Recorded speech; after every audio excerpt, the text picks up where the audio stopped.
Conditional operator इन सी। तो हम लोगों का ऑपरेटर टॉपिक यहाँ पे चल रहा है FIT semester 1 programming principle with C subject का।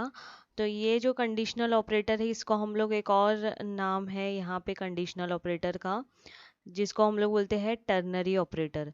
तो एग्जाम में आपको क्वेश्चन ऐसे आ सकता है कि right a short note on conditional operator, या फिर ऐसे आ सकता है कि right a short note on ternary operator. तो दोनों में आपको एक ही आंसर लिखना है, दोनों सेम है। Ternary operator and conditional operator दोनों क्या है, सेम है, अलग अलग यहाँ पे टर्म यूज किया है बस।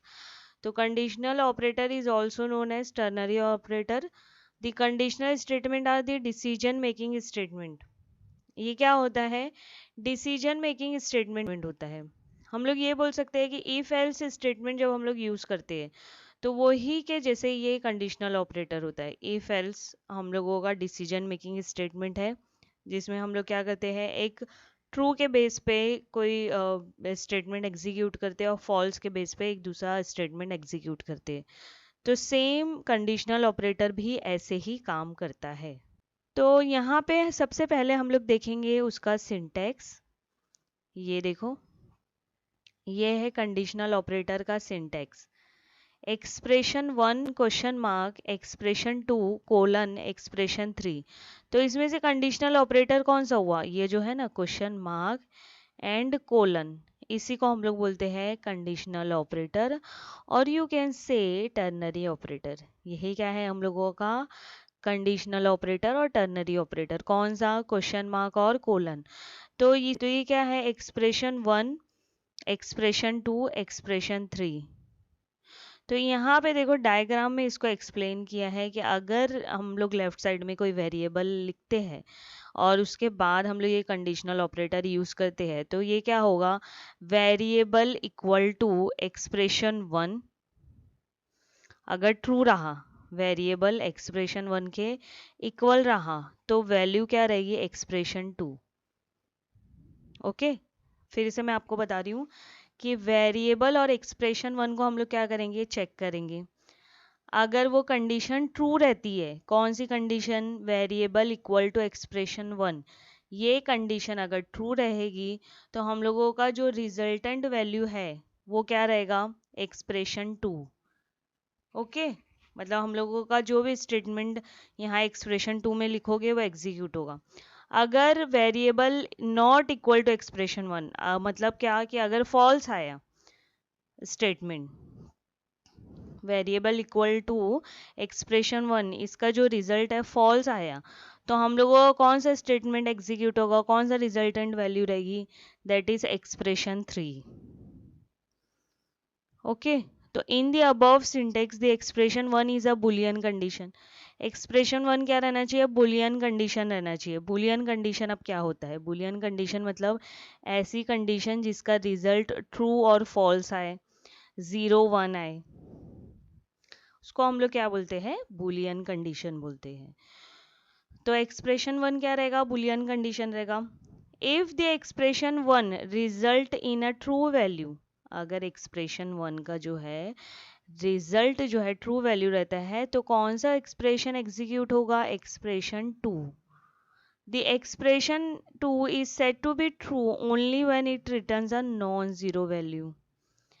और अगर if the expression 1 return false, then the expression 3 will execute।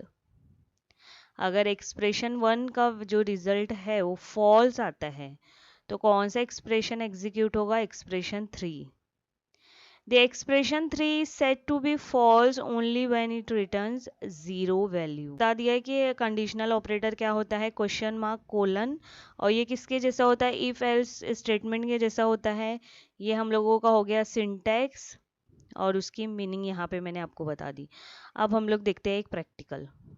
तो ये है हम लोगों का कंडीशनल ऑपरेटर का एग्जाम्पल। यहाँ पे मैंने एक वेरिएबल डिक्लेयर किया है जिसका नाम दिया है एज।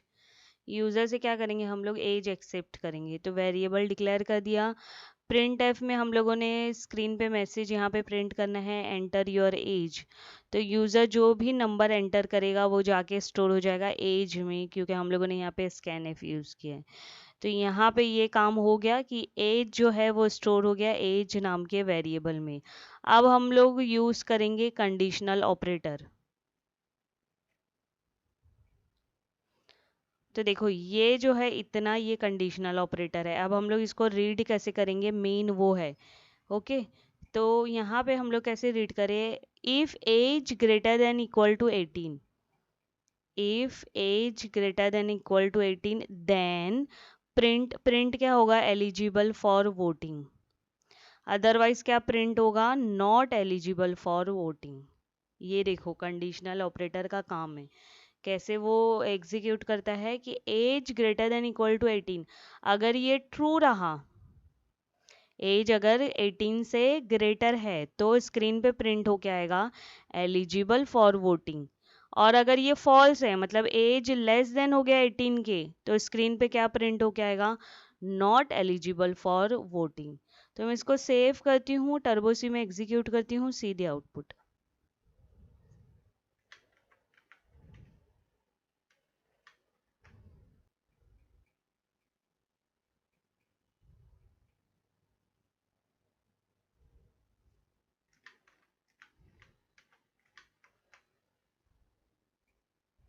फाइल ओपन हो गया है, मैं इसको एग्जीक्यूट करती हूँ कंट्रोल F9 से। ये देखो क्या लिखा है, एंटर योर एज। तो सपोज यहाँ पे मैंने लिखा 40, तो क्या आया, एलिजिबल फॉर वोटिंग। अब मैं फिर से इसको एग्जीक्यूट करती हूँ, अब आया एंटर योर एज, तो मैंने यहाँ पे डाल दिया 12, तो क्या आया, नॉट एलिजिबल फॉर वोटिंग। तो ये क्या था, एज के बेस पे वो स्क्रीन पे मैसेज प्रिंट कर रहा था। कौन सा ऑपरेटर हम लोगों ने यूज़ किया यहाँ पे, कंडीशनल ऑपरेटर। तो ये बहुत इजी हो जाता है, एक ही लाइन में हम लोग यहाँ पे कंडीशन के बेस पे क्या करते हैं, स्क्रीन पे कोई मैसेज प्रिंट करते हैं या कोई स्टेटमेंट एग्जीक्यूट करते हैं। ये देखो ये रहा हम लोगों का कंडीशनल ऑपरेटर। तो अब हम लोगों का ऑपरेटर टॉपिक जो है वो हो गया आज कंप्लीट। इसमें हम लोगों ने देखा था arithmetic operator, relational operator, conditional operator, assignment operator, increment and decrement operator. तो ये सारे ऑपरेटर हम लोगों के सी लैंग्वेज के हो गए। नेक्स्ट लेक्चर में मैं नेक्स्ट टॉपिक स्टार्ट करूँगी। कुछ भी डाउट हो तो आप कमेंट में लिख सकते हो, और ये सारे का नोट्स मैं आपको डिस्क्रिप्शन बॉक्स में लिंक में दे रही हूँ, आप यूज़ कर सकते हो। जैसे ही ये लेक्चर सीरीज़ मेरा कंप्लीट होगा तो मैं आपको पीडीएफ फाइल भी दे दूँगी। अभी तक के तो जितने भी नोट्स है आपको वो डिस्क्रिप्शन बॉक्स के लिंक है ना, उस पर क्लिक करोगे तो वो सारे नोट्स और ये प्रैक्टिकल भी उसमें मिल जाएंगे आपको। Thank you.